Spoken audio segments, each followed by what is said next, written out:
the woman gave birth to a strange child. On the very first day, the baby spoke and even called her by name.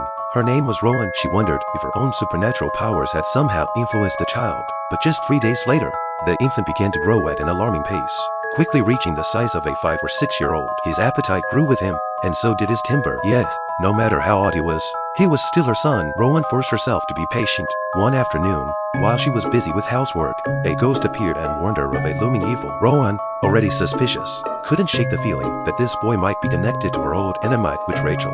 Rowan tried to sense whether Rachel's soul was still lingering nearby. For the first time, she used her powers on the boy, but the results showed nothing unusual. His body seemed perfectly human. She wrote all of this down, though beside the word human she placed a question mark. Her thoughts were interrupted by a sudden scream from the bedroom. Instinct took over. She blasted the door open with her powers, which she saw made her blood run cold. The boy had grown even older. As time went on, his body continued to age rapidly, and his mind grew sharper. One day in the basement, he discovered an old doll. When Rowan saw it, terror struck her. She recognized it instantly. It carried the soul of a demon. She tried to take the doll away, but the boy shoved her violently. In her panic, Rowan lashed out with her powers. When she saw the blood on the floor, she realized with horror that she had made a fatal mistake.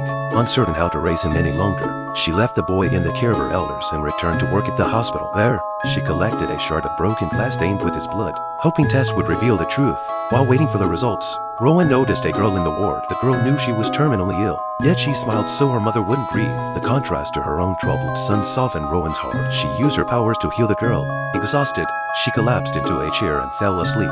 Meanwhile, the boy had grown again. By now, he was 17 or 18. When Rowan returned home and saw him, she frowned. She had no idea what to do. In the end, she simply wrapped her arms around him. The boy kissed her on the lips.